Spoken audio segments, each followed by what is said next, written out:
Hola everyone, Gabby here from Crafty Gabby. Today I'm going to make a vampire doll. Right now I'm making the pattern in paper, and after I finish I'm going to fold it in half and cut it. That way it's going to be symmetrical. For that, right now you see this a little bit weird, but that doesn't matter. I'm just making the shape that I want.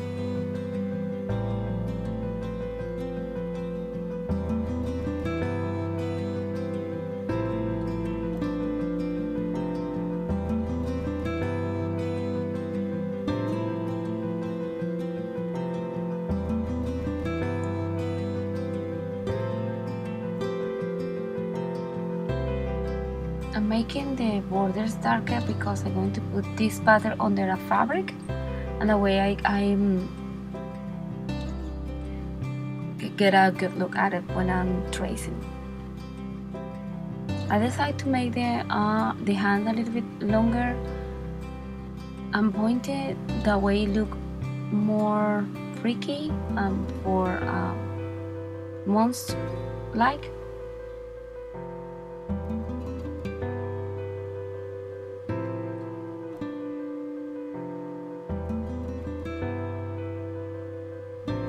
I'm using muslin fabric in natural color. As you see, I put the pattern between two pieces of fabric and I trace. I'm going to do the same with the arms and the legs, and after I finish this I'm going to sew all around. Then I will cut and leave 1/8 of an inch that I'm going to snip with my scissors all around. That way the fabric will move and we get it inside out easily.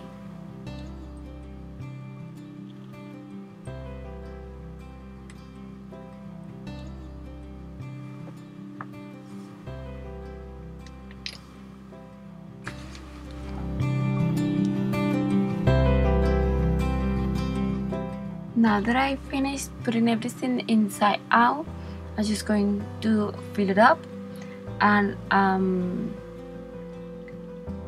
going to wet the fabric for the stuffing to hold in place while I'm doing this.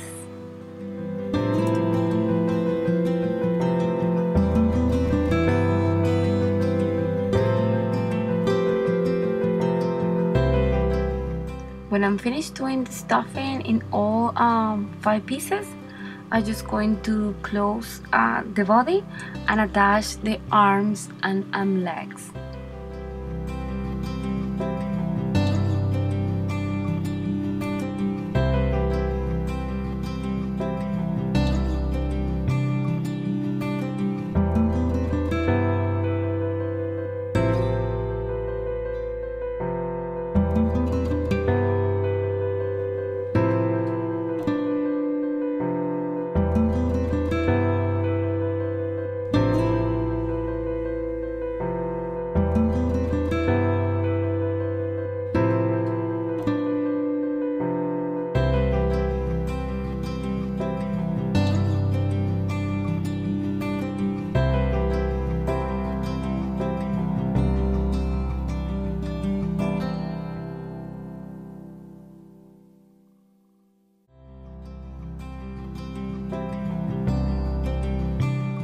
After I attach everything in the body, I'm going to color the doll with gray acrylic color, and I'm going to wet all the doll with spraying water on it, and also I'm going to spray water on the acrylic. That way the acrylic is going to be not that thick and it's going to be easy for the fabric to absorb.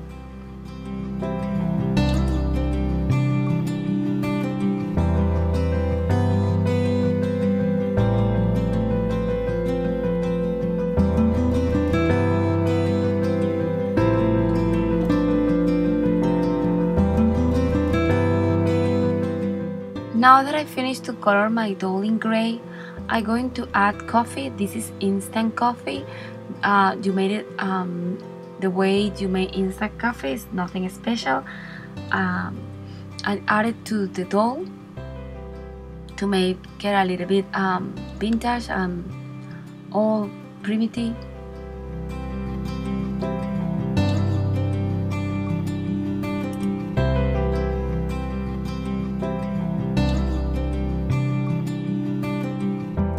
When you finish adding the coffee, you just let the doll set aside to dry until the next day.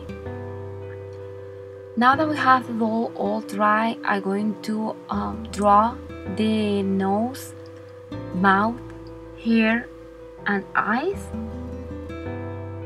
And I'm going to do sculpting stitching in the nose, and in the eyes and the mouth are going to be embroidered. This is very easy embroidery because it's just up and down in the case of the eyes. Also the fangs are going to be embroidered. I was thinking to do the hair in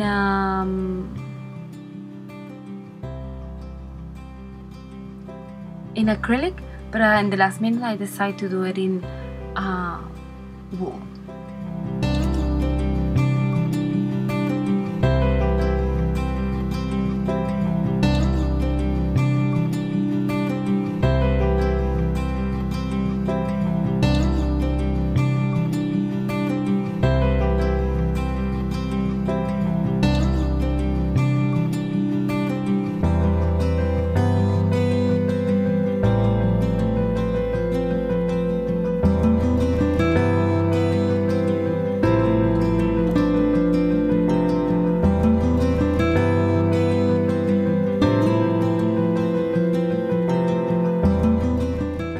You see here in the nose, I'm putting the thread in the top part of the nose, side to side, pulling very well to make the shape, and in the bottom part I'm doing up and down, doing the same thing, put it very well to make that type of nose shape.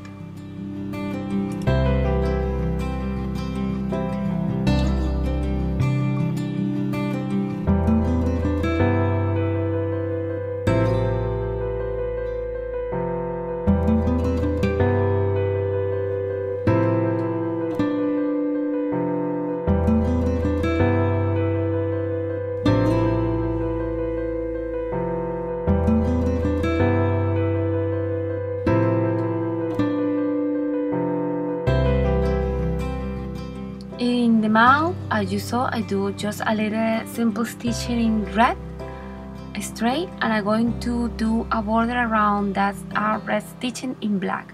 After that, I will embroider the fangs and the eyes using ecru color in the fangs and ecru and black in the eyes.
almost finished the eyes outside camera because I didn't know I wasn't filming. I don't know what happened.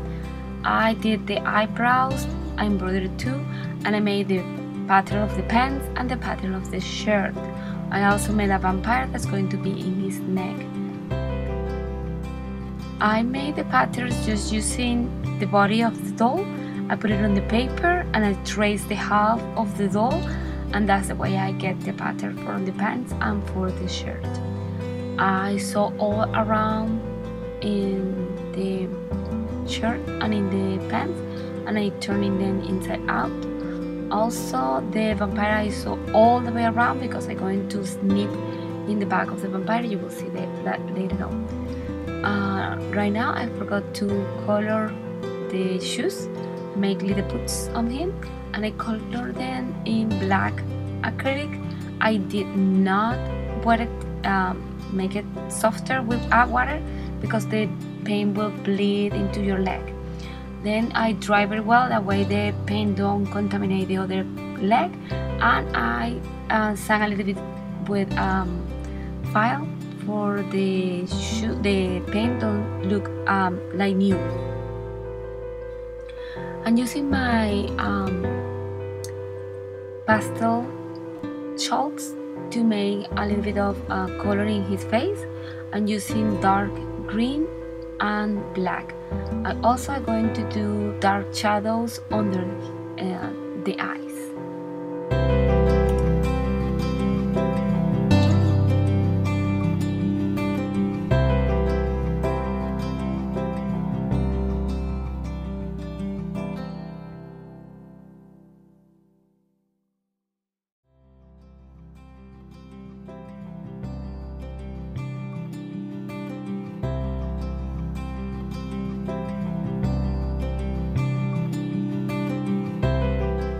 After I finish doing that, I just going to dress my doll, and I'm going to decide if I want the shirt out or in the pants, and after I try it, I decide that I want the shirt out.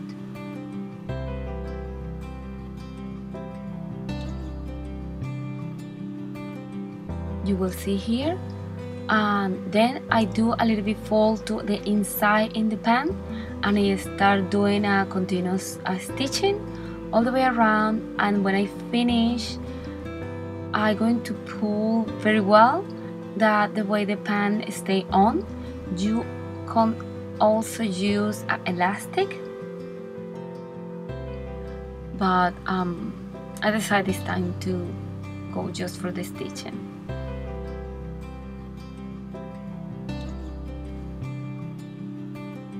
You do the same to the shirt. You can add buttons or velcro to the shirt, but I decide to sew it on because I don't going to undress this doll.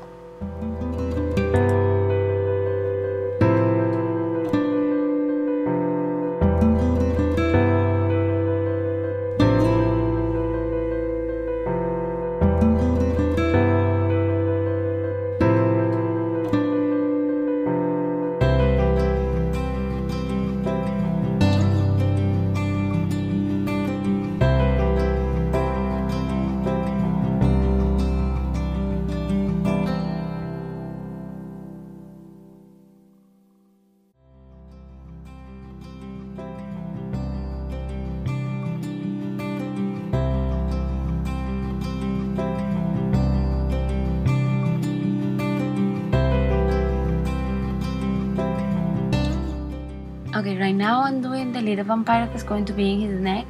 I'm turning it inside out. I'm going to stuff it a little bit, not that much because I don't want to be that bulky. And after that I will close it with black thread. Doesn't matter because I'm going to color the vampire in black. And I'm going to trying to do a little bit of distress on the vampire using a powder that is called oxidine. It's supposed to make the mixes of this powder with glue and water. look like the piece is oxidized, but it didn't work for me, and I decided to color that part with distress ink in vintage photo.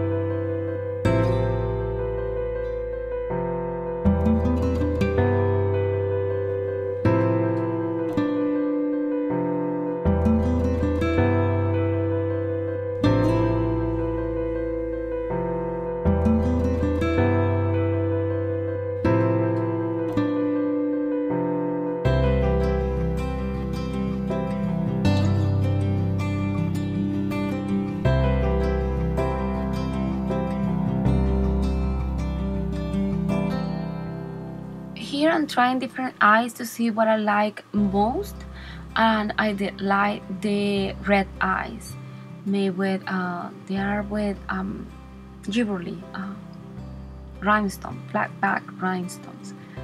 This is what I decided because I'm going for a creepy cute look. Then I grab a jump ring and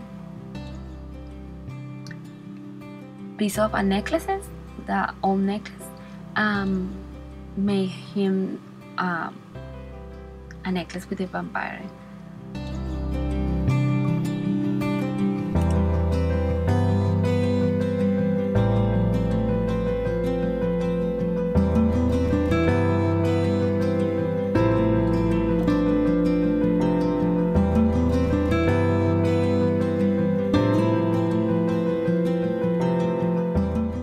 A piece of fabric that is a rectangle. This I didn't measure it or anything. I just put my doll on top of the fabric and measure how long I want the cape, how long I want it in the top, and how long I want it in the bottom. And then I stitch in the a continuous stitching, and I do the ruffle, and that's it. Now this is the hair that I'm going to do the wool technique, needle wooling.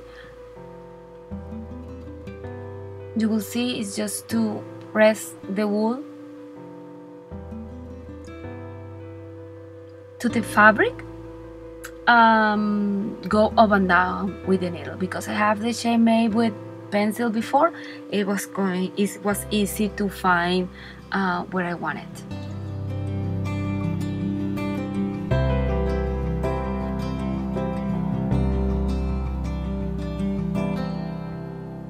And here I'm adding a little bit more on the inside because it's what was a little bit showing the skin of the doll, and I decided to put a little bit more. Then you just go with your needle up and down, and it's ready in no time. You can do whatever shape you want. If you want to add more wool, it's going to be more bigger, but I want the hair to be very close to the skin because it's like you have Vaseline, something like that, when people use that to glue their hair very into the skin. Right now I'm doing two pieces of ribbon in the cape to close in the front of the doll with a bow.